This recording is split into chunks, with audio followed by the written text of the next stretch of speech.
Thank you so much for joining us today for this webinar on the NIH grants closeout process.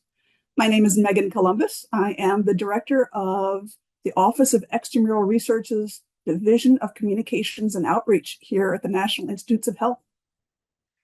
I see that we have just about 2,000 people joining us already. As we wait for the others to join, would love to learn a little bit more about who you are. So if you wouldn't mind answering the poll that's on your screen, we want to hear, who's financial officers, who's investigators, trainees, etc., so that we understand who our audience is a little bit better. As you're doing that, I want to talk a little bit about why we're here today. Closeout is an area of very high visibility and priority for both the HHS and NIH. Ensuring timely closeout and reporting on federal dollars isn't such an important aspect of responsible stewardship of federal funds. So NIH has been engaged with HHS on recent and ongoing efforts related to systems, business process enhancements. So it's important for us to communicate and provide ongoing outreach to our applicant and recipient community to ensure that you all understand what those requirements are. Before we go into some logistics, how about we see a little bit about who's here? Could we see the results of the poll, please? All right, it looks like we've got lots of grants administrators at about 45%. Department administrators about 32%, financial officers at about 13%. Looks like that's exactly the community that we're targeting. Kudos to you guys, the 2% of investigators and the 1% of research trainees and postdocs that are joining us, the federal staff who are interested in what we're talking about, and to everybody else who's joining us. Thank you so much. All right, so some logistics. We have already received some questions during the registration process. Thank you so much for submitting those. And we'll be responding to some of the more common questions that we received as part of the presentation itself and in some of the Q&As that we'll be doing during the presentation. You're also certainly welcome to submit questions throughout the process. You can submit them using the Q&A box on your screen. That's where we'll be handling the questions. We'll only be using the chat to communicate one way from us to you, and we'll be providing you important links and those kinds of things. The PowerPoint, in case you want to follow along in real time, is already available on the event page. And just so you can prepare, the recording of this event will be available in 7 to 10 business days. All right, with that, let's get to the important stuff. Let me introduce our fabulous presenters for today. Cosima Garst, she is the director of the Division of Grants Systems Integration within the Office of Policy for Extramural Research Administration here at NIH. And with us as well is her colleague, Alan Watley, who is the lead for the grants financial analyst with the FFR Reconciliation and Financial Closeout Center. He is also with the Office of Policy for Extramural Research Administration in OER. With that, I'd love to turn it over to Cosima. Thank you, Megan, and welcome everybody. We are very excited to be here today. We are going to get started, but first I wanted to give a brief overview of what our agenda will be for this afternoon. First, we'll start off. I will be providing an overview of NIH closeout and various administrative requirements for grants closeout. And then I'll turn it over to Alan to discuss some of the financial requirements related to closeout. And then we'll end with a few key takeaways and reminders for the audience. And then we'll get into some of those extra questions that we've received as well in advance as part of registration and also throughout our presentation. So let's go ahead and get started with the overview of our administrative closeout requirements. Kicking it off, let's first start off with what exactly is closeout. So closeout of an award is the process by which NIH determines that all applicable administrative actions and all required work of an award have been completed by the recipient and NIH. The relevant policy and procedures are documented within our NIH grants policy statement, We do have sections specifically dedicated to closeout, as well as some additional information related to specific grant award types. And I'll get into that in some upcoming slides. NIH continues to require and enforce long-standing closeout requirements, specifically that all of those required documentation are due within 120 days of the project period end date.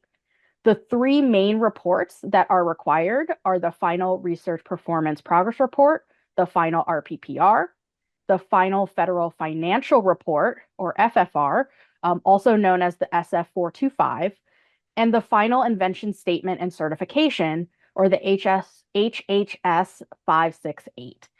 NIH will initiate unilateral closeout, including any potential enforcement actions if a recipient fails to submit final reports on time. So it's very critical that you keep that in mind. So let's take a look at the next slide where we outline these requirements in a little bit more detail. As you can see here, there are some different requirements based on the mechanism or the type of grant that a recipient may have. The first line in our table outlines and calls out research grants, but really this is for the general requirement for all research and other grant mechanisms not otherwise specified, like our career development awards and our SBIR, STTR small business awards, and so forth. In this case, all the three main requirement documents are required. This is the final RPPR, the final FFR, the final invention statement, and so forth. We call out a little bit differently when you look at institutional training grants. So this is going to be your T series, your D43s, and so forth, that you will have those final requirements for the final RPPR and the final FFR, but you will instead not have a requirement for the final invention statement, but you will also be required to submit termination notices for any NRSA trainee appointments. So those are specifically for those T series grants for our NRSA institutional training awards. Speaking of NRSA, in the case of individual fellowship awards like the F series, you'll see here that the only requirement is a termination notice. In particular, there are no requirements for the submission of a final RPPR, a final FFR, or a final invention statement. But I believe my colleague Alan's going to speak a little bit about the financial requirements, even though a final FFR is not required. Going on to the next slide, I also just wanted to quickly highlight a couple of other closeout requirements that we do call out within the NIH grants policy statement. I'm not going to go through these in detail, but we are providing them in the slides for your resource. And really, it's to highlight that there are sometimes some special additional requirements. Many of these are related to what is being reported as part of the final progress report that are specific to these different mechanisms. So, for example, in the case of the training awards and the fellowship awards, as I mentioned, the requirements specifically around the termination notice.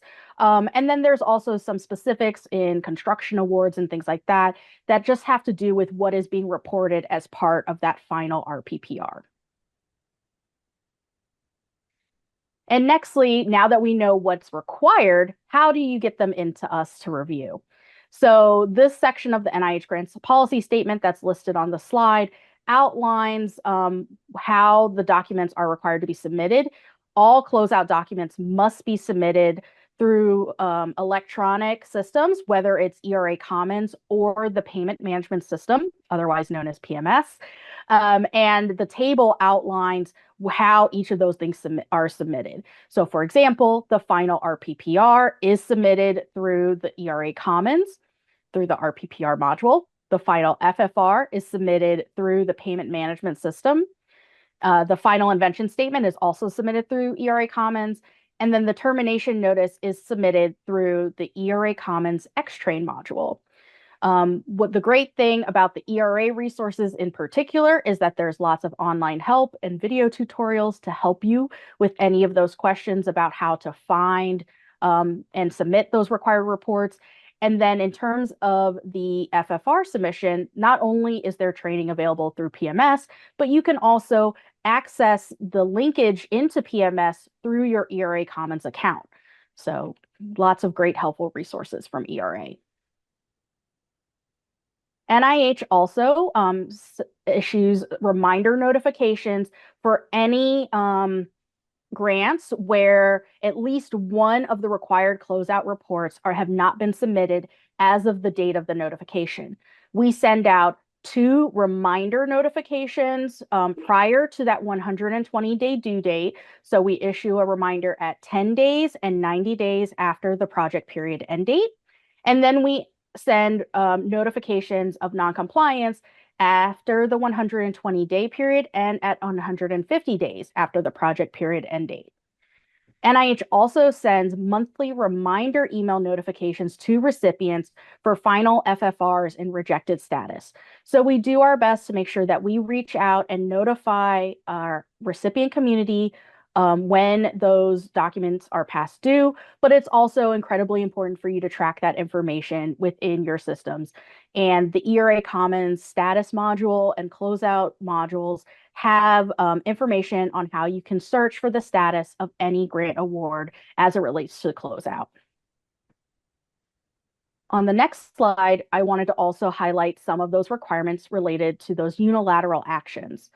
NIH will initiate unilateral closeout for all awards that fail to meet closeout requirements and ensures that all awards are closed within 1 year after the project period end date. Earlier this year, we issued a notice just emphasizing the enforcement of these unilateral closeout reporting actions and the requirement for NIH to report any unilaterally closed awards in the System for Award Management, SAM.gov responsibility qualification. We are required to submit these determinations for any entity that does not submit all required closeout reports within that 1-year period performance end date, and any awards that are closed unilaterally are going to be displayed in SAM.gov via the Contractor Performance Assessment Reporting System, or CPARS. And it is available in SAM.gov for 5 years. Now, that being said, recipients are able to comment on that report in CPARS in response to that reporting, but we are required to post that report for any unilaterally closed awards. The key thing to keep in mind is that we're going to initiate that unilateral closeout procedure for any awards failing to meet the closeout requirements within a 270-day period. So effectively, we're going to have to start moving that process forward if those reports are delinquent and closing all the awards within that required 1-year period. Now, the main thing to keep in mind is that closeout overall is a process that involves responsibility on both the recipient and the NIH Institutes and Centers side of the process. Now, what we've laid out here on this slide is just a high-level understanding of the different roles and responsibilities between the recipient, any subrecipients, and NIH staff. The key thing to emphasize if you are the grant recipient is that you are ultimately responsible for the primary compliance with all the terms and conditions of the NIH award. You're responsible for ensuring that the subrecipients are also in compliance with those terms and conditions of the award. And you are responsible for the submission of those timely and accurate closeout reports. What's also really important to emphasize that it's important to have timely communication with NIH staff in the event that you're running into any challenges or have any questions related to the closeout requirements and ensuring that you meet those timely deadlines. For subrecipients, the terms and conditions of the award do flow down to the subrecipient, and this is in accordance with 2 CFR 200 Part 101.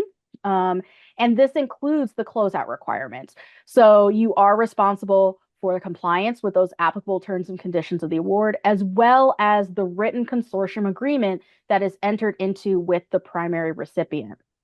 And just as it is important for the prime recipient to communicate timely with NIH regarding closeout and other prior approvals.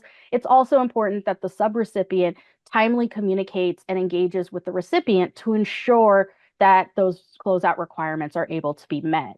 For example, it lays out in the grants policy statement, chapter 8.6, that a subrecipient is responsible to submit to the recipient no later than 90 calendar days or an earlier date if indicated in the written agreement between the recipient and subrecipient, all of the reports required by the terms and conditions of the award. So it's really important for subrecipients to report up to the prime recipient in order to ensure for timely closeout of those awards. And then for NIH staff, we are responsible for reviewing and the review, acceptance, and approval of all closeout reports. So for example, the program officer is responsible for reviewing and accepting the final RPPR, while our amazing FFR Center is responsible for the review of the reconciled FFR reports and financially closing the grants in the payment management system. We are, as I mentioned, ensuring that closeout is completed within 1 year from the primary project period end date, and that if unilateral closeout is initiated, if reports are not included timely, that we will also report all unilaterally closed awards for noncompliance in SAM.gov.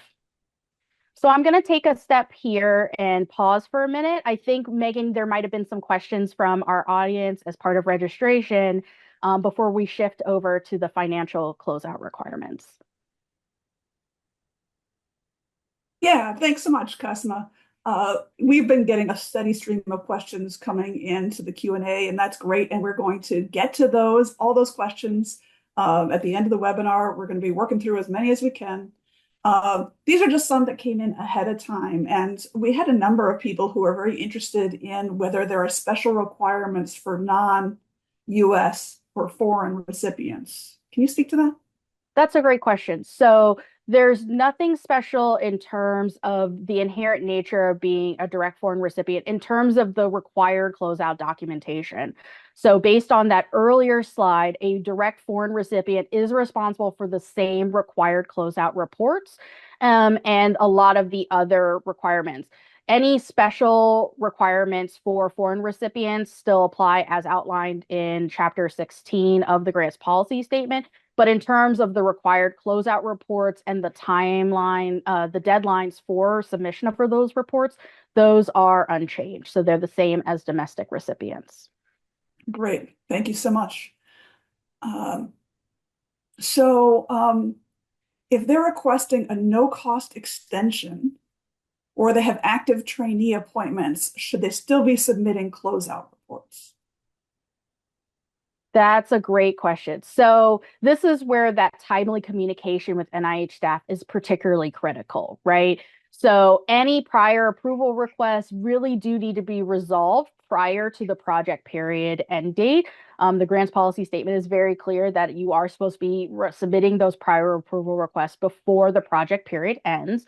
And I'll also let Alan weigh in as well, because the reconciliation of those required reports is really there are some downstream negative impacts if those reports are submitted before the project period is actually resolved, if the project is going to be extended. Now, that being said, you have to communicate early and often with your awarding institute or center if there are any questions about these cases, but particularly communicate if there are any of these pending prior approval requests that will impact your ability to successfully report on the closeout documentation. So, for example, it's difficult to close an award if you have an active trainee appointment. So you'll want to make sure that you're appropriately resolving those appointments in order to submit accurate closeout reports, right? So that's where that communication with the IC is key.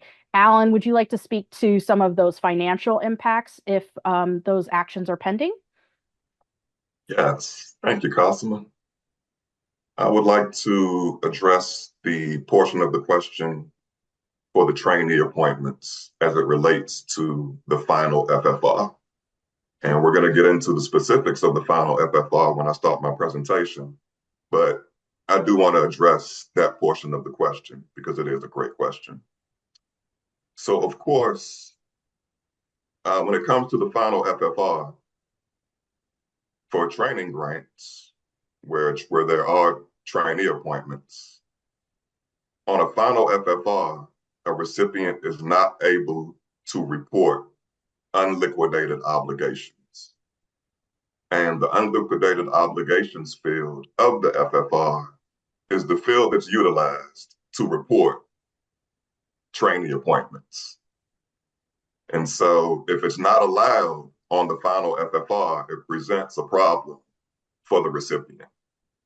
And this is how this issue is addressed. The recipient has the ability to get that final FFR converted to an annual FFR.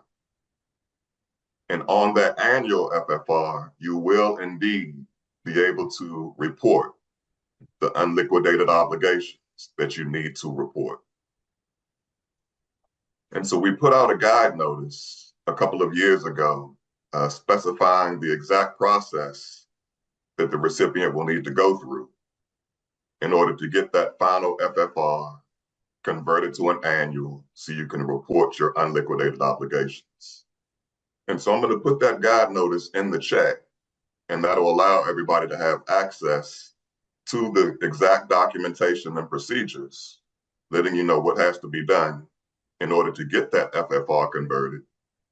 And on a very broad sense, as I put that in the chat, it's a matter of reaching out to the grants management specialist, the Institute grants management specialist for that award. And that grants management specialist will then work with ERA to get that final FFR converted to an annual. They'll communicate back to you, the recipient, when that's complete. And then you can submit that FFR and report the unliquidated obligations in the final year of a competitive segment. And That's great. So I'm going to put that guide notice in the chat, and you'll have those procedures. Sounds good. And I'm betting that guide notice is also on NIH's Closeout page, and so that people will know where to find it in the future if they're looking. Thank you so much, Alan, for that comprehensive answer. One more for you, Cosima, before we move on to Alan's presentation. How does a submission of a competitive renewal impact closeout requirements? That's a fantastic I'm sure this is a common question. Absolutely. It's a great question. So the key issue with, or the key thing to keep in mind is that with the competitive renewal application submission, or a type 2 application as it's commonly referred to, the applicant is required to submit an interim RPPR. This is specifically to distinguish the fact that there's a possibility of the project being extended if that type 2 application or the competitive renewal application is successful. In the event that the type 2 or competing renewal application is awarded, then the interim RPPR serves as the annual RPPR for the final year of the previous segment. In the case that the competing renewal application is not funded, then the interim RPPR will convert and serve as the final RPPR for the that award. So it will have the same elements as a final RPPR, including those project outcomes, but depending on the award status of the type 2 or competitive renewal application, it will either be treated as an annual RPPR or a final RPPR. Great. Thank you so much. All right, I know we have lots of questions here, so let's go ahead and get to Alan's section so that he can talk about what he needs to talk about, and then we'll move on. Thank you, Cosima. All right. Thank you, Megan. And hello, everybody. My name is Alan Watley, and I will be discussing the financial requirements that lead to closeout. And just quickly, what is financial closeout?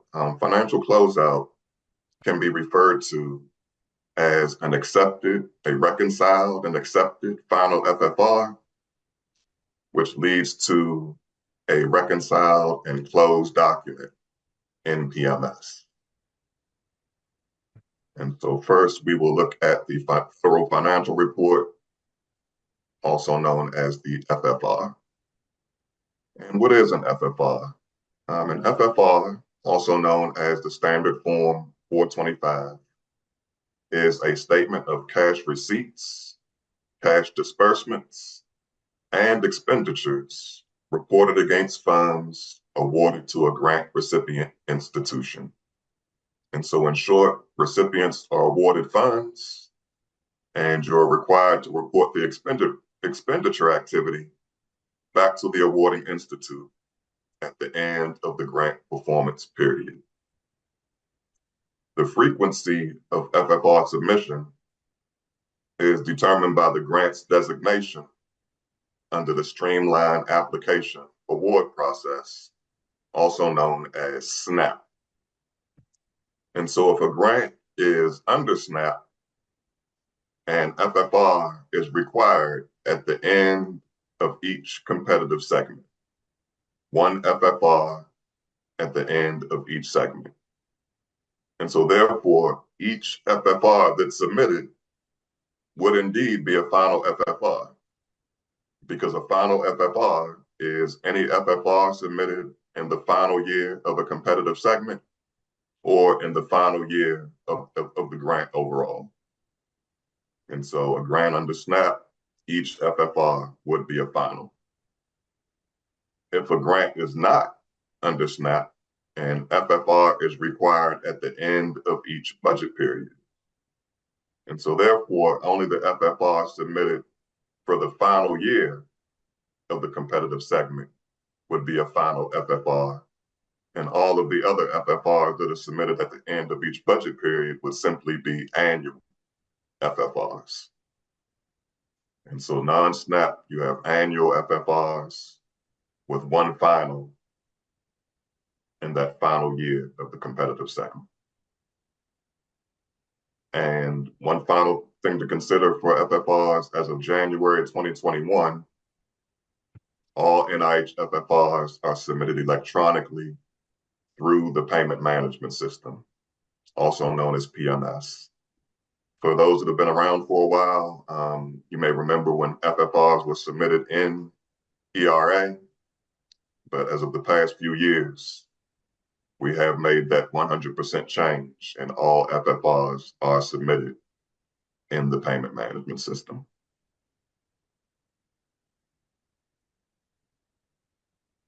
All right. So we're going to talk about some of the requirements for final FFRs. Since we're talking about closeout here, we want to focus in on the final FFRs and what's required in order to successfully submit and eventually have accepted your final FFR. And so a final FFR is required to be submitted within 120 days of the performance period end date. If it's submitted any later than that, that FFR will be considered late. And so you want to get that FFR submitted within that 120 days after the performance period end date in order to be compliant. In order for the final FFR to be successfully submitted and accepted in PMS, the following fields must reconcile. They must agree with one another to the penny. And those fields are field 10A, which is cash receipts, field 10B, which is cash disbursements, and 10E, federal share of expenditures. 10A, cash receipts, will be pre-populated based on the amount of money that you've drawn down for that particular grant document. And so the first field that will actually be input by you, the recipient, would be 10B, cash disbursements. And cash disbursements is required to reconcile with 10A on a final FFR. And then next you move down to 10E, the federal share of expenditures. You also input that amount. And again, 10E must reconcile to the penny with 10A and 10B. That's what leads to an accepted final FFR and a reconciled and closed PMS document is those three fields agreeing with one another. If those fields don't agree with one another, not only will the FFR not get accepted, but you can't even submit the FFR in PMS if those three fields do not agree. PMS has a hard stop, but those three fields must reconcile on a final FFR, or it cannot even be submitted in the payment management system. Another important consideration is if an indirect amount is included in your total award amount, then indirect expenses must be reported in Section 11 of the FFR. Section 11 is the indirect expense section. And so some important considerations related to indirect expenses is the indirect base, field 11D, is the direct portion of the total expenditures reported in field 10E. We receive a lot of questions as far as the indirect base. And so that's a great direct, straight to the point definition of your indirect base. You have your total expenditures in field 10E, which you're reporting. Total expenditures, direct and indirect, are reported in field 10E. The indirect base, field 11D, is the direct portion of those total expenditures. Another thing to consider, the federal share, field 11F, typically agrees with the amount charged, which is field 11E. The indirect base times the indirect rate is how you get the amount charged, 11E. And that is pre-populated. But field 11F, you have to input yourself. And if you don't populate field 11F with anything, it's going to simply say 0. And so you want to make sure that you populate 11F with the same amount that's in 11E, unless you have some reason that the federal share would be different than the amount charged, which will be very rare. And also could be something that you could disclose in the remarks section of the FFR if necessary. But make sure that you always populate field 11F to agree with field 11E. And that'll help in the acceptance of your FFR. Another thing to consider with regard to indirects is that 11D plus 11F cannot exceed 10E, because that indicates that your indirect expenses exceed your total expenditures, which of course just doesn't reconcile. And so in order to prevent FFR rejection, that's something else that should be checked. Make sure that 11D plus 11F do not exceed 10E. When a final FFR is accepted, when all of those requirements have been met, when all of those financial requirements have been met that we just discussed, and the final FFR is accepted, the respective PMS document is closed. And that's what we want to reach: an accepted final FFR and a reconciled and closed PMS document. And once that PMS document is closed, it can no longer be reopened for additional draws and or expenditures. And so you want to make sure that when you submit that final FFR, that it's accurate, that you've already received any possible additional invoices or refunds from sub-recipients, that any internal invoices, refunds, any financial actions are complete when that final FFR is submitted. Because once it's accepted, and that PMS document is closed, that's it. It can no longer be reopened for additional draws or expenditures or any type of activity. All right. And so at this point, I would also like to pause and give a chance to receive some of the pre-submitted questions. And so Megan, do we have any? Yeah, sure. A couple fairly easy ones, I think, that were submitted in advance. And again, we have lots of questions coming in that we'll get to. But who should people contact if they have questions about their FFR submission? Would that be to NIH or would that be to the payment management system people? Right, that is a great question. And I will always say that if you have a question about an NIH FFR, please always start with NIH.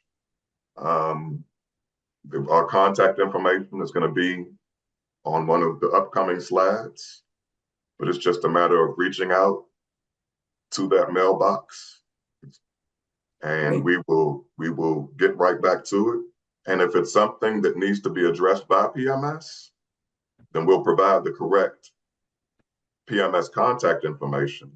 But I'll say to always start with NIH if you have a question or issue on an NIH FFR. Great advice. Mm-hmm. All right, just one more. Who's responsible for the closeout requirement when a grant is transferred?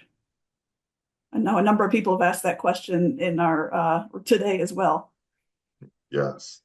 All right. And so when a grant is transferred from one recipient to another, for example, the PI leaves one institution and goes to another one, what happens is that, of course, the same closeout requirements are required of the recipient that's relinquishing the award.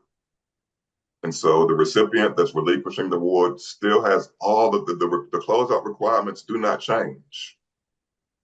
And so from a financial standpoint, they have to submit a final FFR. And when that final FFR gets accepted, the unobligated balance of the FFR will transfer from the old recipient to the new recipient. And Opera, we will prepare a transfer letter and send it to the new recipient, alerting them of the fact that this balance transferred to your PMS document, exactly what the amount is, and if that amount is immediately available for draw and expenditure. And that's determined on the carryover status of the prior award. And so if the relinquishing award has automatic carryover authority, then once you receive that unobligated balance, you have the authority to start to draw down on it immediately. If the award from the relinquishing institution does not have automatic carryover authority, when that final FFR is accepted, we will still transfer the balance to your organization, but you do not have the authority to spend it without requesting carryover approval from the awarding institute. And so the balance will transfer regardless, but the automatic carryover authority of the award Good point. is what signifies whether or not you have authority to spend the money that transferred. Great. Thank you so much.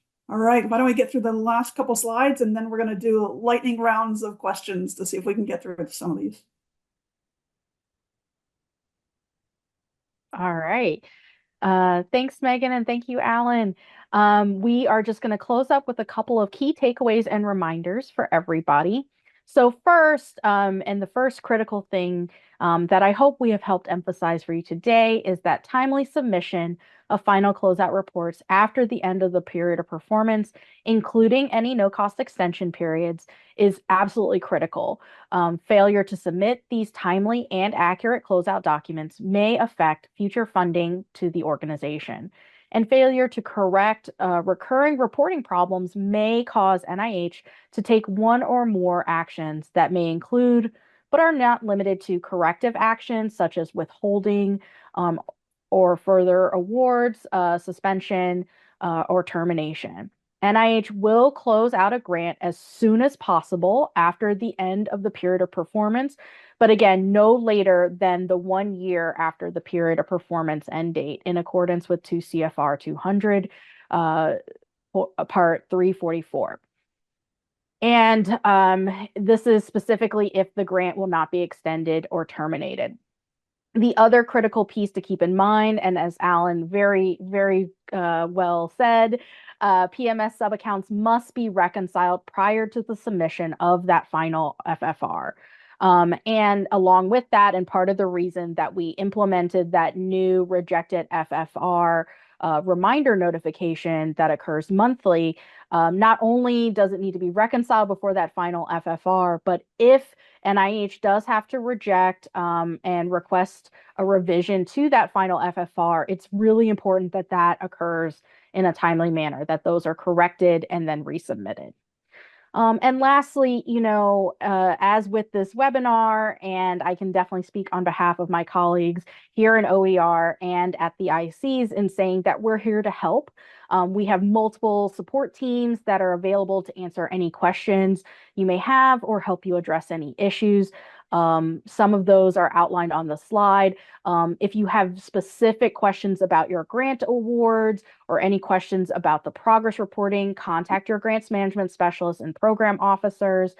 Those technical questions with PMS or FFR submission. From the technical side, there is, of course, needing to contact the ERA service desk. The ERA systems are the originators of the data that is used to create the FFR in and of itself. But as Alan said, the FFR team, very small, very mighty, but really outstanding at being very responsive to those inquiries. We're here to help you through that process. And then, of course, if you have any questions specific to unilateral closeout, you can submit them to our colleagues at the Division of Grants Compliance and Oversight in OPERA as well. And as Alan mentioned, we just wanted to thank you all for your time and joining us today. And these are some of the different inboxes for reaching out to the various parts of OPERA that are here to assist you, as well as some links to some of the additional resources related to Closeout, as we mentioned in the earlier slides. So I'll turn it back over to you, Megan, so we can address some of your questions. Hey, thank you so much. We've been addressing a few already in writing, and thank you so much to Michelle Bowles, who is helping us in the background answer some questions. She's the director of the Office of Policy for Extramural Research Administration, so she's a great resource. If we could get Alan back on the screen, we are going to do a lightning round of questions. We have a lot of questions. We've got about 15 minutes. So I'm just going to jump in. Can you request a no-cost extension after the award's end date? That's a great question. So, of course, it is a prior approval request, and it should occur before the project period end date. We recognize that sometimes there are some extenuating circumstances that may require a request, but we encourage everyone to submit those requests early. And to contact your grants management specialist on your notice of award in case you have any questions. But the requirement is that it is submitted prior to the project period end date. That's great.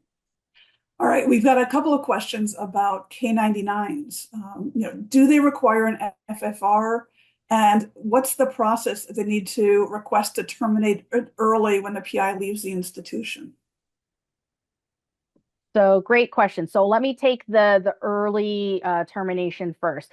So again, that's another example where you'll want to contact your grants management specialist in order to confirm next steps for the award specifically. And then in terms of the reports, I believe the FFR is still required as part of the financial reconciliation of those awards, but definitely refer to your refer to your notice of award for the specific closeout requirements. I know that in some cases, there may be some additional terms and conditions that I'm not recalling off the top of my head in terms of the standard closeout requirements for K-99s. Great, fair.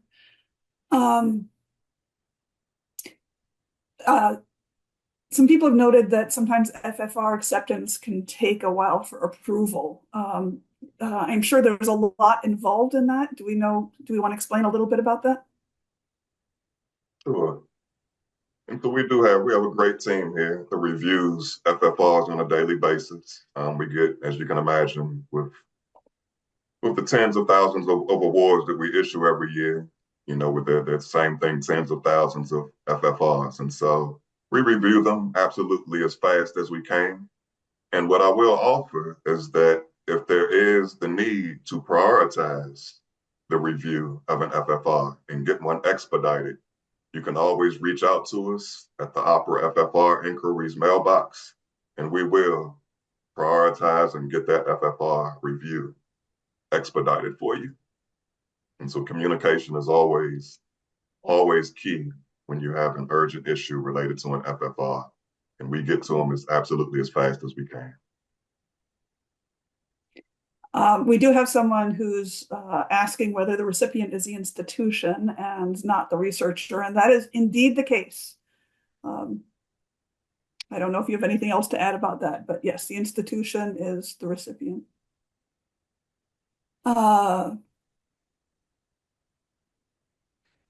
We have a number of questions about transferred awards and closeout process for that, but I thought that you already addressed those pretty thoroughly, so I'm going to keep going. If the grant has completed way ahead of the project period end date, can the closeout process initiate early or wait until the end date? How early is closeout allowed?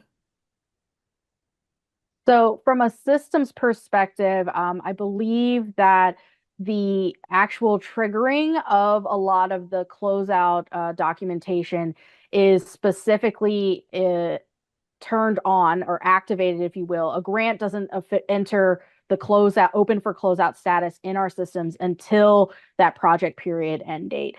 Now, you're certainly welcome to reach out to your grants management specialist to communicate in some of those areas, but I believe that the system will not open those specific reports until after that end date. So I would reach out to your grants management specialist to communicate any next steps in that regard. That being said, any of the preparations to begin pulling together that information, reconciling PMS to ensure that the financial aspects are all reconciled and taken care of before that final FFR submission. Those are all great ways to prepare for that piece. Great. And so the initiate tab for the final RPPR is not would become visible in the Commons at the point of the end period of the grant. Is that what you're saying? That's correct. Yes. Okay.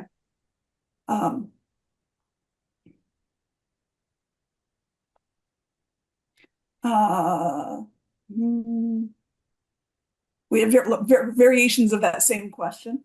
Yes. Okay. And the one extra thing I'll add about that, because I think this aligns with some of the questions I've seen about the interim RPPR, the triggers around that competing renewal application submission will impact that sum. So for example, even though the closeout tab may appear when that project period end date arises, if there is a competing renewal within the system, it will not open a final RPPR. It's going to look and open an interim RPPR instead, because it recognizes that there is a competing renewal application within the system. If that competing renewal application comes in after the period of performance end date, then you'll see the final RPPR within the system. So sometimes it is an issue of timing to ensure, but the system is looking at that project period end date and the timing of when that competing renewal application has been submitted. Great.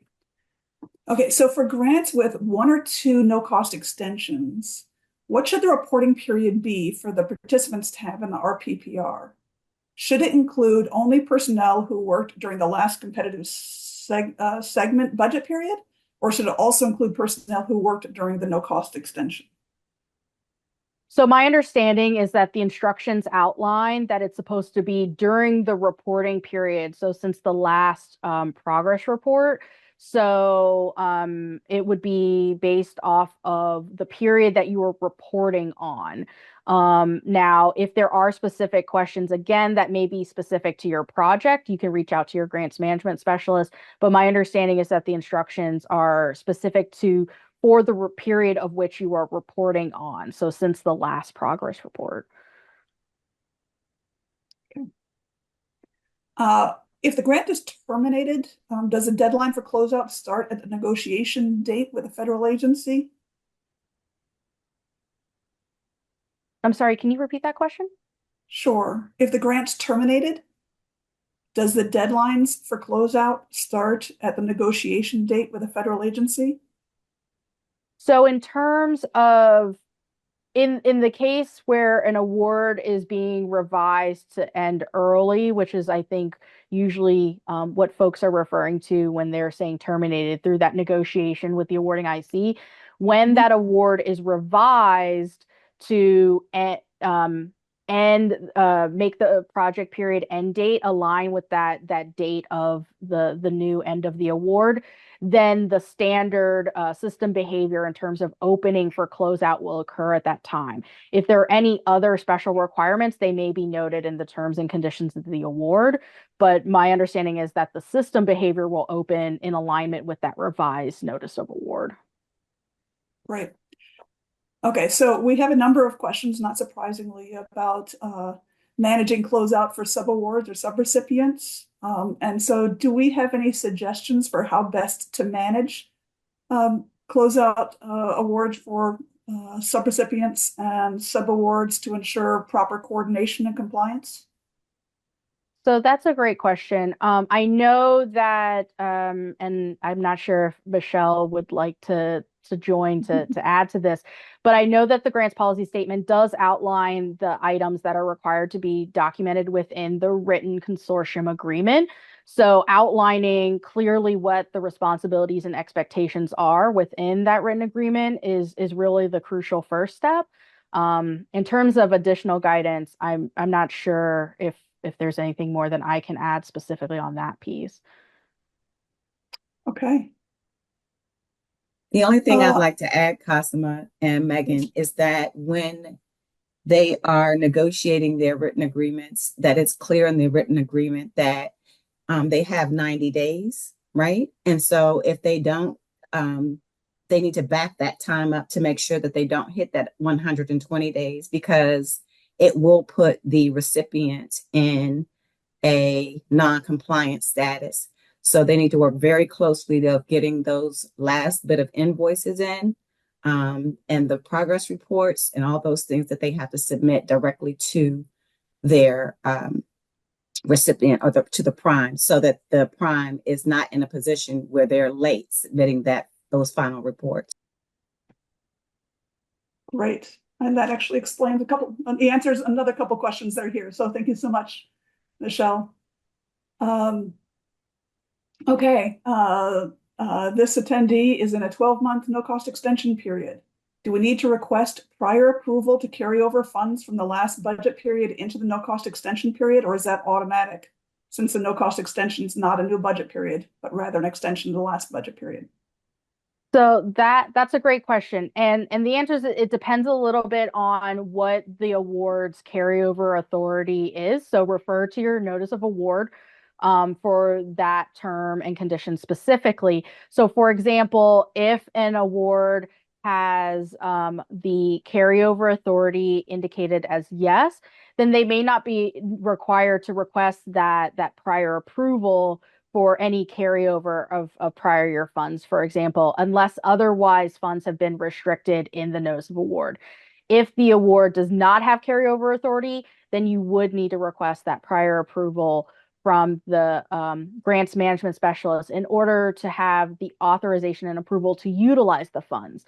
I think as Alan had mentioned, in the case of a no-cost extension, there isn't a carrying over of funds from one PMS sub-account to another, but rather it's that authorization to use the funds. Okay, thank you. Are recipients of training grants like G11s able to request no cost extensions before the grants end as well? That would be dependent on the terms of the award, but in general, they are allowed to request a no-cost extension. So I would refer to your terms and conditions and speak with your grants management specialist. Great. Okay. Um, uh, a few people are asking, what if I don't see the link, that I'm supposed to be seeing? I'm assuming they should be calling the ERA service desk if that's the case. Yes, that's correct. And as I mentioned, there could be, especially because I think I've seen some of those questions being related specifically to the RPPR. So again, the interim RPPR is available in the Commons status section of the Commons module. And then the final RPPR would be within that closeout section of the RPP of the ERA Commons. So depending on timing, you may see that link in one place or the other. But in general, if you have any technical issues with accessing those links, contact the ERA service desk. Okay, here's a little bit of a sticky question, but I bet other people end up in the same situation, so I'm going to throw it out there. I have a question regarding a unilateral closeout. We had a situation where the principal investigator on the award left our institution and did not submit the RPPR. There's no other possible way for us to submit the report. We have tried all possible resources. We're sure the work was completed, but we don't have the necessary details. We have no contact. We can't contact the PI. Have we ever seen this situation before? What do they do? Who do they contact? So generally, if it's a technical issue with being able to complete those reports, we've asked that an ERA service desk ticket be submitted. And then typically they will reach out to my team in the systems policy branch to work on a resolution that will still comply with those requirements. Given that we're in this webinar, you're certainly welcome to reach out to that systems policy inbox on the contact slide, and we can help you figure out the best way forward. It may be specific to your situation. All right. I'm afraid that we still have more questions, but we don't have more time. I have to say, I appreciate so much Cosima and Alan and Michelle on the back end helping answer these questions. I do encourage people to go look carefully at the grants policy statement, look carefully at our page on grants closeouts. You've got lots of resources here to get those questions answered. This recording, we are absolutely going to make available. It takes a little while for it to become available, so look for it in 7 to 10 business days. And with that, I really appreciate your interaction. I love all these emojis. It makes us feel like we're not alone here. And you're going to get a survey at the end of this. Let us know how we did so we can do better in the future, or we can keep doing more of the same. Also, let us know other topics that are really of interest to you, because we want to hear what would be most helpful so that you guys can get your jobs done easier. All right. Thank you so much for joining us.